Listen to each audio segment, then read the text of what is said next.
So Jesus had a clear strategy when it came to his time investment with those around him. You see this relationship between the amount of time that he spent and the size of the group that he spent it with. So today we're going to unpack that idea and talk about how it is that he filtered for to find those few that he would pour into. That is coming up.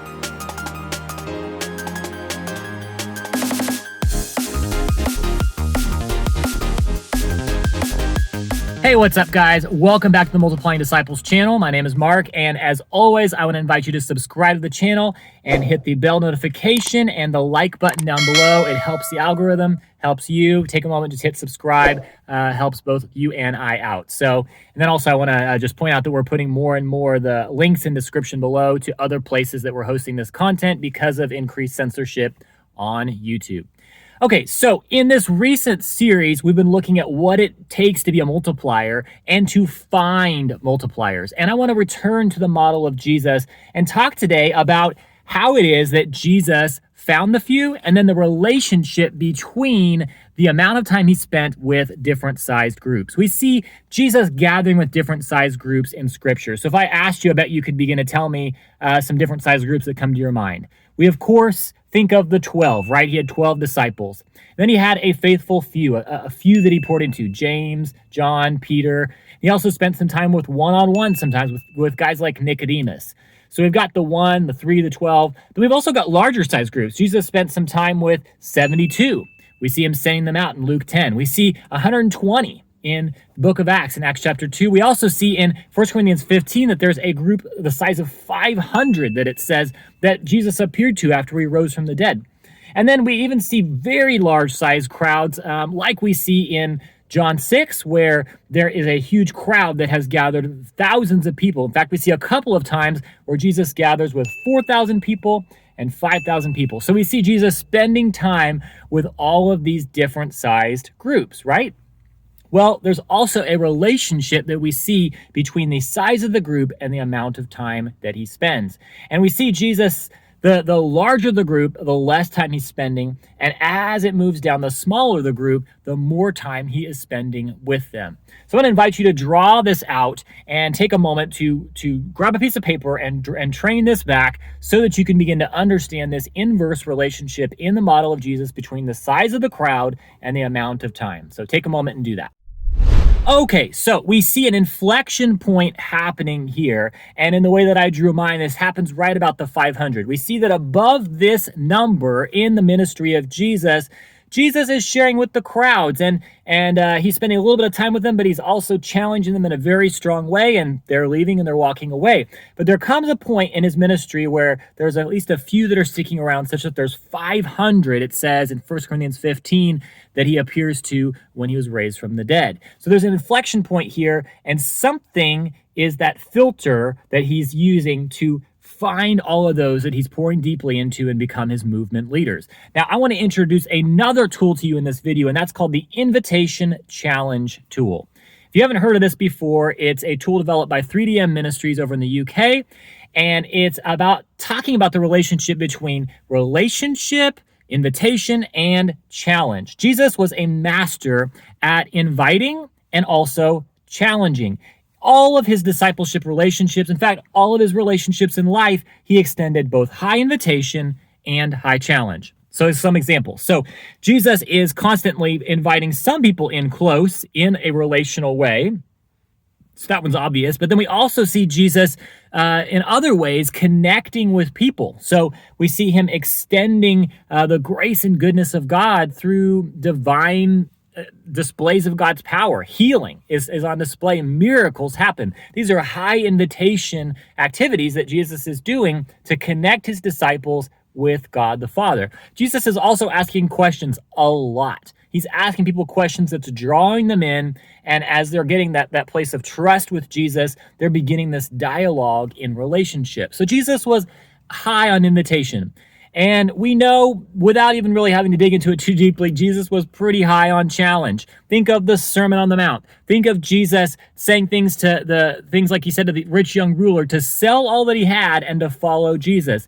Jesus was not ever short on challenge. He was a very challenging guy to be around and to follow. In In fact, his original call to his followers was to follow him and become fishers of men, but then he kept walking and they left everything to follow him. So we see that he was high on invitation and high on challenge. And this inflection point where Jesus began to filter for the few was this. It was the fact that Jesus extended a lot of invitation through connecting people with God, through the power of God, through healing and things like this, through connecting them with the scriptures as he did teaching, Sermon on the Mount, but then also as he made challenging statements. And it was together, these two things, that created this kingdom breakthrough in the lives of these people where they counted the cost and began to move towards what it cost to become a kingdom multiplier. So without going too deep into that invitation challenge tool, we do see this in our own lives that we can tend towards either high invitation, which can look like consumerism,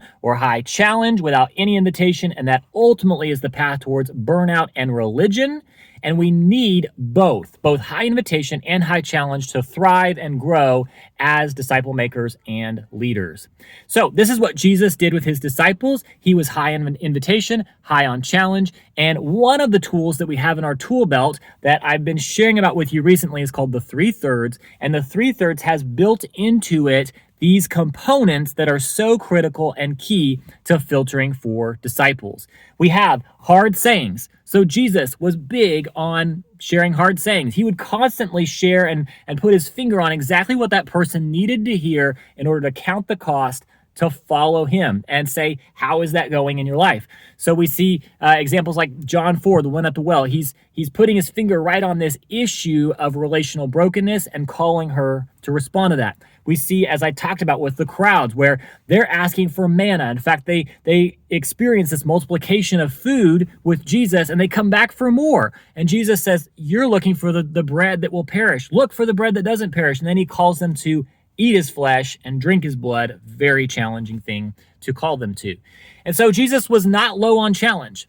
And we see this in the 3/3 where primarily as we are called to respond and account for the things that God has said to us since the last time we've gathered. So it's in that accountability portion that hard sayings come into play as we gather together with our disciples.